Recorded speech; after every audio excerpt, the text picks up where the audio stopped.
Hello, everybody. Welcome to another exciting episode of Jimmy's Jambox.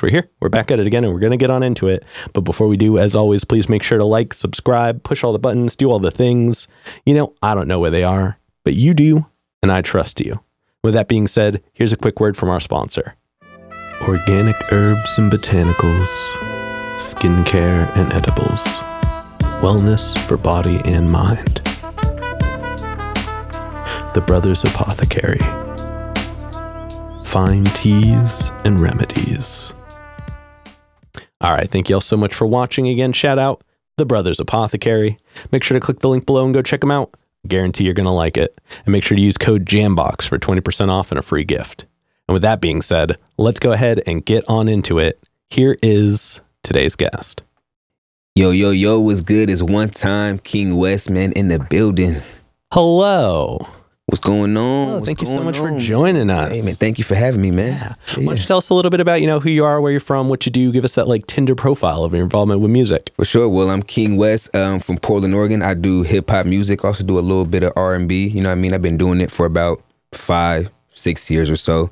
I feel like I've done a little, made a little progress, but still early, so still keeping it running. So, And what got you into music initially?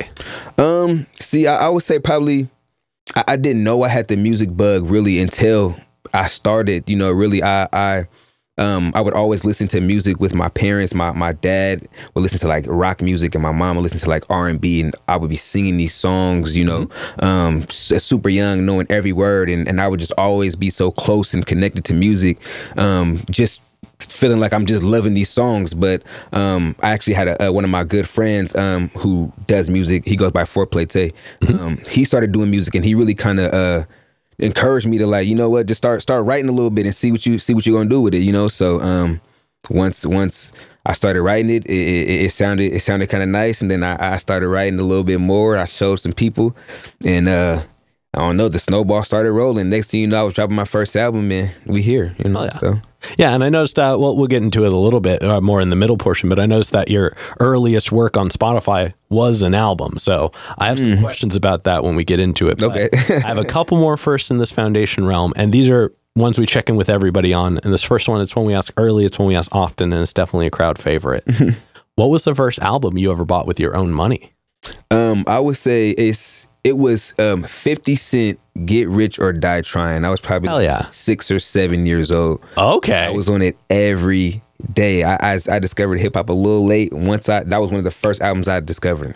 I was on it. I mean, I don't think 6 or 7 is super late to be discovering hip hop. You know what I mean? Like, that's also, how did you get away with buying that at 6 or 7? I'm pretty sure that had the parental advisory sticker on there. My mom took me up to the. Oh, gotcha. We were into music, and I was a kid that wasn't like, I wasn't too I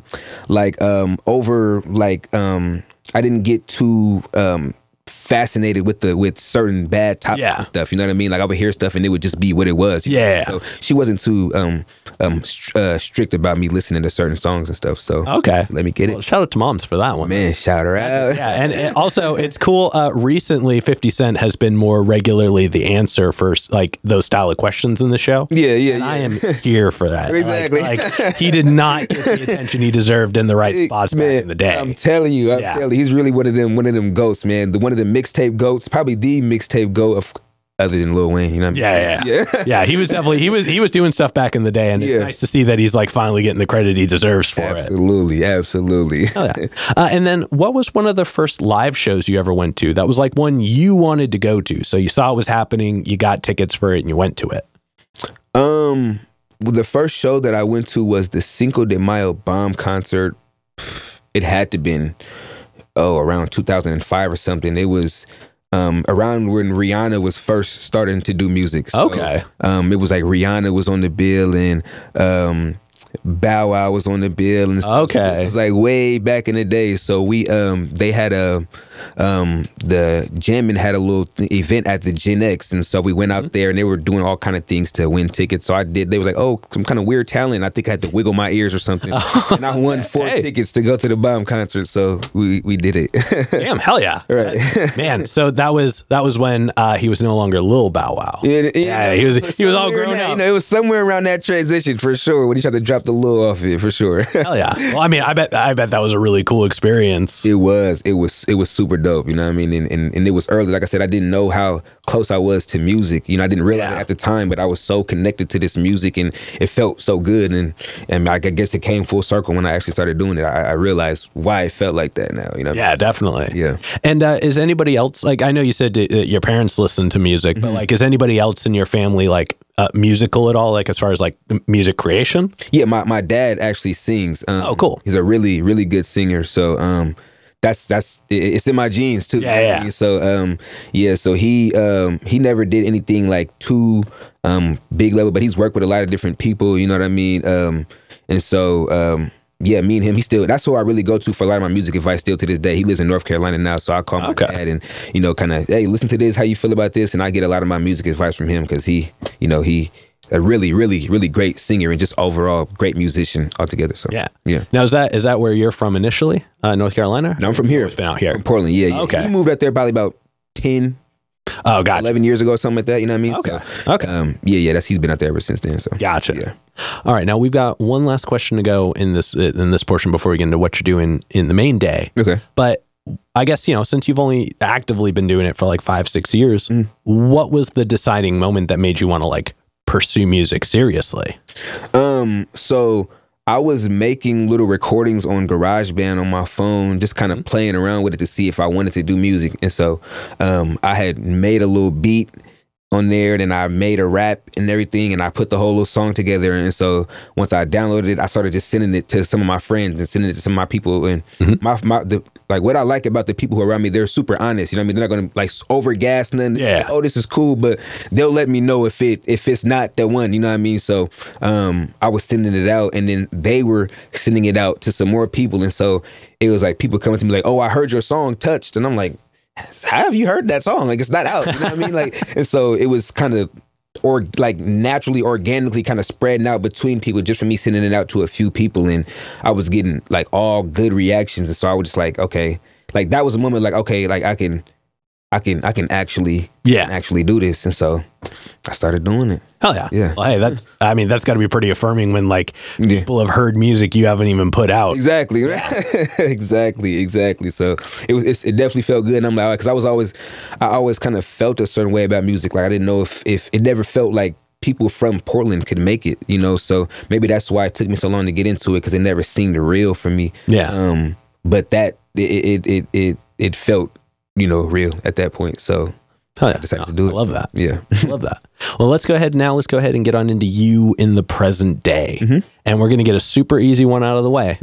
How'd you pick the name? So King is actually my son's name. And then back in high school, my friends would call me T Wess. My name is Troy. So they would call me T Wess in high school. So I just combined King and the Wess into King. Oh, okay. Yeah. Oh, yeah. No, I love that. Yeah. I love that. Yeah. And now let's dig into your writing style. And we're gonna break it up into chunks, and we're gonna start right at the beginning. Okay. So when you get inspired, you're ready to make music. What are some of the things you do to get a track started? I like to flood myself out with music. So either I'm putting it on a super loudspeaker, or I'm putting in my AirPods, and I'm just kind of catching the vibe. You know what I mean? I like to feel the music, you know, before I started putting words to it. You know, I like it to be, music is spiritual, you know what I mean? And I feel like it's about how it makes people feel and emotion. So I want to put myself in those certain emotions. So I like to get the music real loud in my ear, and I'll spin through the beat a couple of times until I start feeling, you know, something. And then once I start feeling, then, you know, I start writing. So. Oh yeah. Yeah. Oh, yeah. And do you make your beats yourself, or do you have somebody who like makes beats for you? Do you get them from anywhere? I mean, I get beats from all type of people. There's a local dude. He goes, Opus Sound is actually his producer name. He also does music videos, Basic. Bosick Film Co. He does a lot. He's been doing a lot of my recent stuff. I got another local guy, Weez Beats. Sometimes I get him off of YouTube, but I try to stay off of there. There's a couple of guys who I met on YouTube, built a close relationship with, and I was getting beats from them consistently. You know what I mean? So I like to really lock in with people and then work with them directly. But there's multiple people that I do get beats from.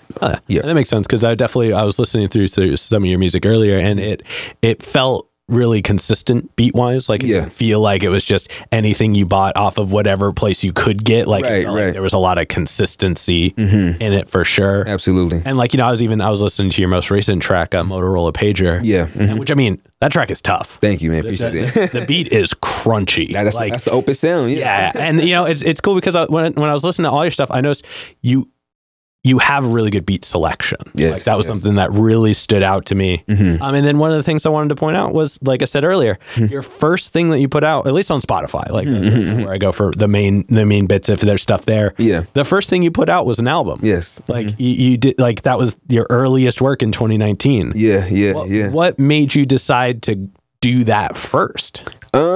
So that was like, so really, like, technically I was on SoundCloud before Spotify. Yeah. So I dropped a little small singles there, but like, of course on a smaller scale. But I had a lot of music. And I felt like it was kind of hard to convey my message in a single. You know what I mean? Like, I may get, for a single, I may have a specific idea, and if I release it just that, you may still like it and consume it, but it may not be consumed the way that I intended you to consume it, So I like to put together multiple tracks. That way, like, I can convey this overall message. I like the beats to line up, the messages, everything to line up. That way I can convey an overall message. So no, I dig that. Yeah. And I mean, I was more curious because I thought that was just a really powerful approach. And I mean, it's a solid album. Like, I definitely checked out. I do this bit where I pick out tracks based off of, like, because obviously Motorola Pager is fire. For sure. Like, there's no doubt about that. I mean, the ad libs in particular, I thought were wild. Like, they just stood out to me. But I was going through the rest of your music, and there was one that stood out to me, and one I have to ask you about. The one that stood out to me, though, like my pick would definitely be No Hinges, featuring was it Duke the Genius? Yeah. Again, quality beat. I love, like, the bells and the pads. Like, that sound hits for me. But y'all brought it. Like, the hook was catchy, and like, obviously you have some tracks that are, like, sonically better now. But there was this really, like, raw feel. Like, there was emotion in that track, and like, you had that in a few other tracks on the album. I thought it was really cool that you were bringing so much presence. Yeah, absolutely. But the track I wanted to ask you about, which I think was off your other album, which I did not write the name of, and I'm sorry. It's okay. But Show and Prove. Show and Prove, yes. Off Mainly Everything. Yeah. That, it just, because it's so different from everything else you have. It's very much not, like, because you have this very, like, very direct flow, very, like, your vocals are very present, very tight. That one was like very, like, like auto-tuney and just, like, it was smooth. And it felt like very, like, I guess modern, for lack of a better word. Yeah. What made you want to go in that direction for just that one track? It was more so about the creative process with the song. I was in the studio with Jordan Fletcher, who's one of the artists on there, and then Take a Chance, who's the other artist on there. We were kind of just in a space, and I was actually working on a EP with Jordan Fletcher, and so we were just kind of like, let's get some vibes. And when we get together, we normally rap, like, we're rapping, But I'm like, let's not rap on every track. Let's get some vibes. So we were kind of going through vibey beats, and honestly, we kind of co-wrote the hook on that. You know what I mean? So he came up with the melody. He might have came up with the melody, and then I filled in a lot of the words. And we just really wanted to play something that you can play in parties and clubs and stuff. I feel like I was rapping a lot, especially coming off of. I did Show and Prove was one of the last songs that I did. So for coming from the other songs that I was doing, it was a lot of heavy music and stuff. I was just wanting to kind of ease up the vibes and, like, okay, I don't want this to be just for a specific crowd. I want multiple different people in crowds to be able to consume this album and stuff too. So we went with it, and it worked. Yeah, no, it's definitely, it's a quality track. I just, like I said, when I was listening to everything, I was just like, there's something about this that's different. I knew there had to be a reason behind it. Yeah. I appreciate you sharing that. For sure. But now I'm curious to know, what is your favorite song to perform? My favorite song to perform. I have a track called Limits off of Mainly Everything, and that was because again, as I said before, music is like spiritual and emotional, and so like that was one of the first tracks that I've made where I really like put my emotions out. Like, you know, I might have cried writing the song. Like, it was a lot. It was just a lot because initially I was making music that was more lighthearted, and I didn't want to get into a lot of serious subjects and stuff. But that was one that I really was able to push out emotionally, and I feel like my energy on like that song made my energy like change on all of my other music. I was able to push out more, and I was able to get more comfortable on it. So like that song reminds me of like the transition from like that early artist stage where you're like nervous and, you know, you're super self-conscious about how you sound on the track and stuff. So and then that song was kind of like that turning point where I was like, I was free in the booth, you know what I mean? And so it gives me that free feeling, and so I love performing Limits. That's probably my favorite one to perform. Oh yeah. No, it's definitely a quality track. Thank you, appreciate it. Yeah. But now I want to look at, and you know, like I said, we talked about Motorola Pager, but I assume you have more music on the way. Without giving away too much, we'll have you plug it all closer to the end, but without giving away too much, can you describe some of the characteristics of new music you're working on? So some of the attributes, the style changes, like the approaches, like give us some insights to what direction you're moving in, and what are some of the things you like about the direction you're moving. So with this, because I feel like a lot of my earlier tracks, my earlier projects and stuff, I have worked and done beats, of course, that I liked and I picked out and stuff. But I feel like I was more so making those songs and tracks for other people. So I feel like with this next project, it's for me, like, you know, like I'm making the songs that make me feel good, like, you know, that make me dance or make me, you know, want to sing them, and you know, like, and those are always, when I make music based off of that, those are always the songs that people kind of gravitate to the most, you know. So it's going to be like, it's a lot of soulful type beats and stuff, because, you know, that's my roots. My mom was straight soul music, and you're going to be more melodic. It's going to be some a lot. I would say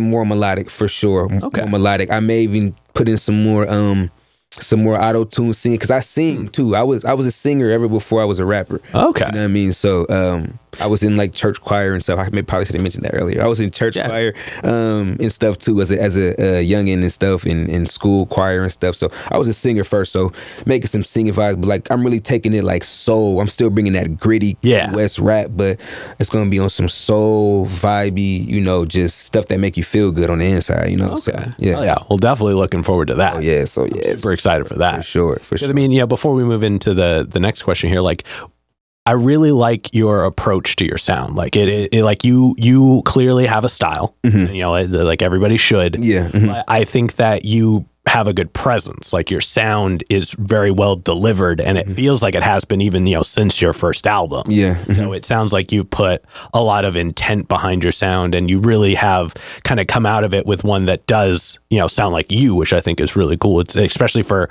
only having been doing it for respectfully the short amount of time that you have. For sure. It's cool to see that you have put the attention to detail and like taken that like that appreciation for music that you had growing up and put that into your sound. Exactly. And that was kind of the thing. And like, as I was saying earlier, there was like a time period where I was kind of just testing the waters and making little tracks to see if I could do it. And that was one of my big things, was trying to develop how I sounded. And I was just rapping. I would put on country beats and try to do raps over them, and just anything to kind of get comfortable on any type of sound. That was like, I'm intentional with everything. So I'm like, I don't want to just make music, be like, oh, I'm going to make music and get rich and famous. Like if I was like, I'm going to do music, I'm going to treat it like a job. It's going to be serious. Like I want to have everything like ready, you know? So that was always even now, like I'm super like particular about my presence and how the music makes you feel. You know what I mean? Like I say, I have a real emotional, I feel like spiritual connection with music. So I like to convey that in my music. You know what I mean? So I'm super intentional about how I deliver and how it makes you feel, for sure. Oh, yeah. Well, it definitely shows. Thank you. Yes. But for this next question, we're going to zoom all the way out. Okay. So we've talked a lot about your music all the way to the point of music that hasn't even come out yet. But if we take a step back and we look at new music as a whole, what are some of the things about current music or like music that's coming out right now that you enjoy? I like the energy that's in a lot of the music. I like, you know, how a lot of the young artists are bringing the stuff that makes people move and make people vibe. You know, I'm saying this a lot, but, you know, that's because that's what music is for me. You know, it's that that inside connection, you know. So I like how a lot of the songs, you know, you can just vibe and dance to and put them on with your people and just enjoy the song. So yeah, make moments out of it. You know what I mean? Yep. Exactly. Yep. You know what I mean? Of course, I appreciate slow music and stuff too, but I really, really love the energy. You know what I mean? Because a lot of this music it fires me up. It makes me want to keep going. So I'm like, man, they're doing their thing. They up there having fun and stuff. So like, because that's what it's about, just enjoying it. You know, so all the enjoyment and fun and energy, like that's what I really enjoy about a lot of the new music. You know? Oh yeah, no, I think that's a great answer. For sure. Now we've got one last question to go in this middle portion, and this is probably the densest question in the interview. Okay. But, you know, we've talked a lot about your experience with music, the actions, the reactions, things like that. But when it's just you and the music one-on-one, what does the music give back to you? It gives me peace. You know, like I said, I always found myself falling back to music. Even before I started doing music, I find myself falling back just to music in times where I felt uneased or I felt stressed or anything, you know. So it's really able to deliver me into certain spaces or, you know, rescue me from certain spaces, you know. So that peace of mind and it really, like, it's a, I don't want to say a crutch, you know, but it really helps me, you know, get through things when I feel like, you know, my self or my own emotions, when I don't feel like I'm able to, you know, get through things. Music, it gives me that, you know what I mean? So that's why I always, even if I'm not writing, I'm always listening to music. I'm always searching for new music. I'm always, you know, I have a little electrical drum pad. I have keyboard. I'm just always just doing things with music, you know what I mean? Because it's like I said, it just gives me that peace of mind and it helps me. One of my stress relievers, you know what I mean? It helps me get through. Yeah. No, I love that. I've definitely said this on other episodes. I always call music my sand garden. Yeah. You know what I mean? It's one of those things where it's like, sometimes you're making art, sometimes you're just going through the motions to find balance, but it's always going to be there as a way to like center you. Right. Absolutely. Yeah. For sure. Now let's go ahead and let's move on to some hypothetical questions. Okay. For these, sky's the limits. The questions are all made up, so the answers are allowed to be as well. Okay. The first one's pretty straightforward. If you could work with any one person, the only requirement is they have to be alive. Who would you want to work with and how would you want to work with them? Yeah, I would probably want to work with alive is crazy. I would say Jay-Z. Okay. Because and of course, like, he's kind of past his rap career, but like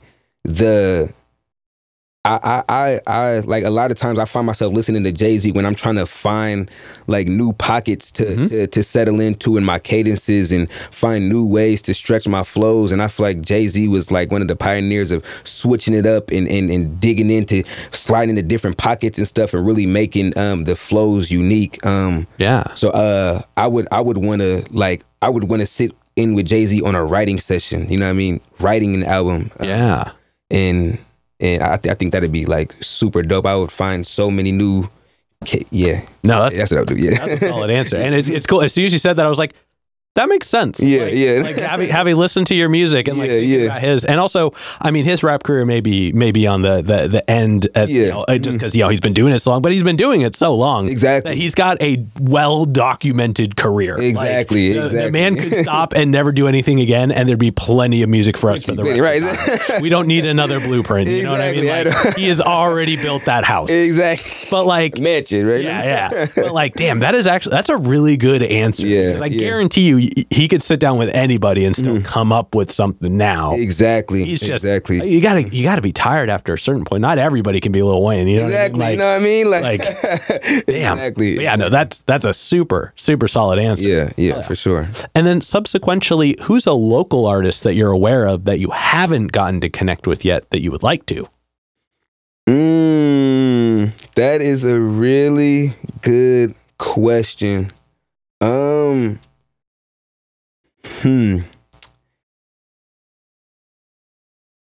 Probably. I'm trying to think of the guy's name.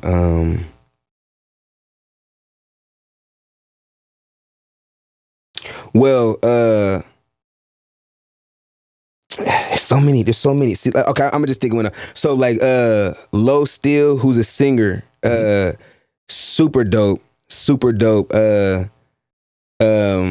She does like the guitars and like all the little neo soul type vibes, and I've been wanting to get into like, you know, more like live guitar type, more of those neo soul type vibes. So that would be super dope to have a project with Low. Oh yeah, for sure. But also the OG though. Well, I've connected with Cool Nuts, you know what I mean. But the OG though too, you know what I mean. To actually lock in with the OG, just to, you know, soak up that game and everything in the studio session, that would be dope as well. You know, so yeah.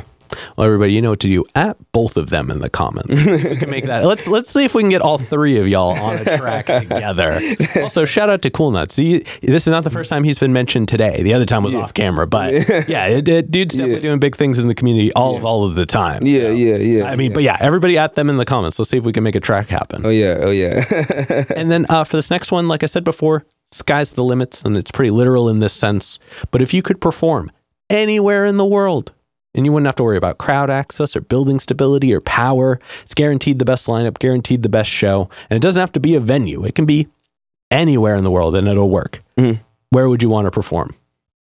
South Africa. And I say that because like I have like developed a nice fan base in South Africa, and they show so much love. Like, you know what I mean? They just appreciate good music. And, you know, there's no like, you know, every single thing I've put out, they show over support. Like it's just love, and I want to feel like that energy in person. It would be super crazy. You know what I mean? So probably South Africa. Hell yeah, yeah, somewhere down there, anywhere down there. You know what I mean? No, I dig that for sure. Yeah. It's definitely there's a pretty big like group of people down there in general. Like that would definitely be a spot to go and check things out for sure. And it's cool that you already know that you've got like a following there. Yeah. Because then you could just reach out to people and be like, hey, you already know me, set it up. Exactly. That's a really cool approach. I think that for sure. Absolutely. Yeah. And then to wrap up the hypothetical questions,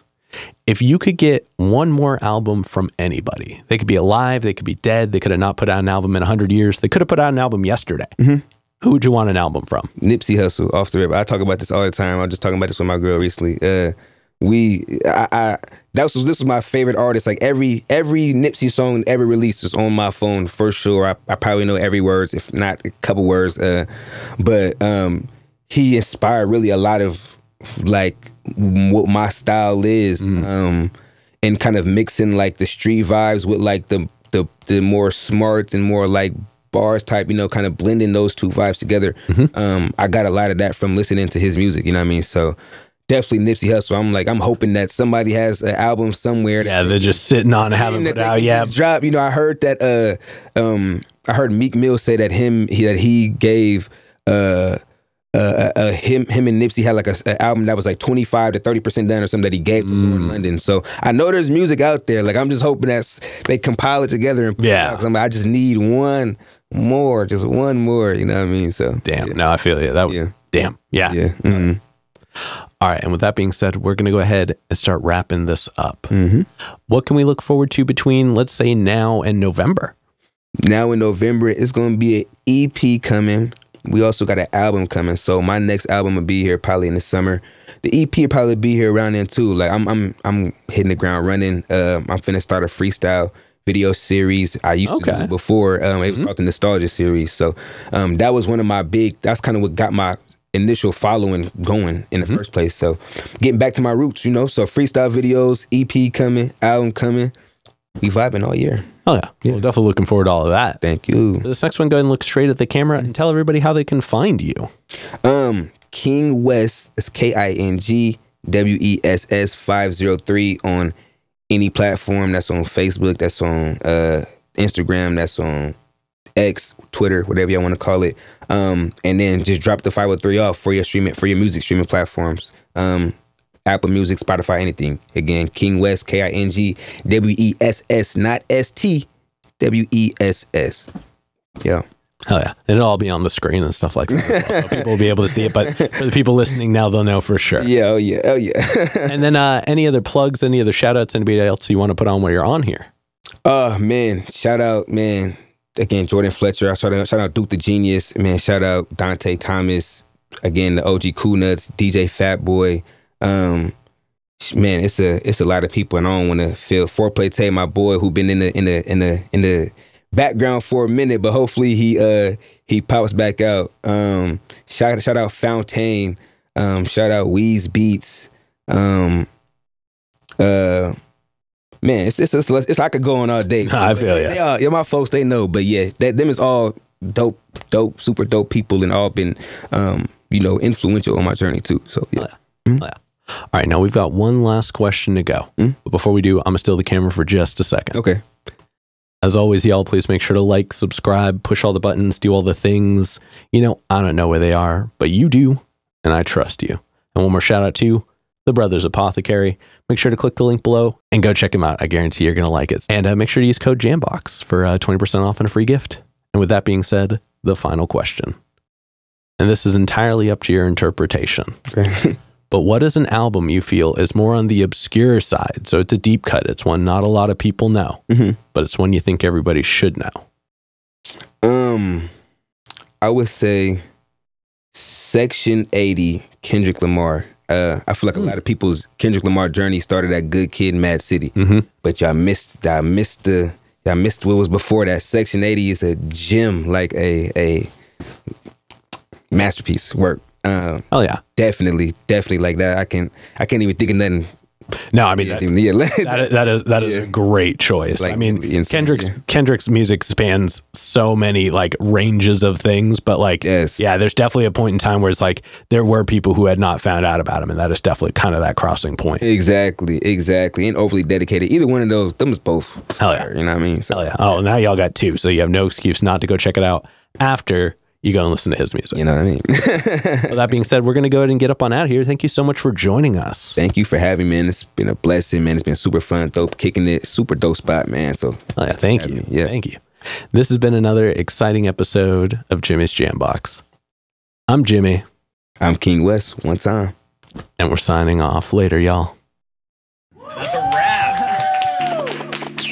This is not a podcast. This is a show.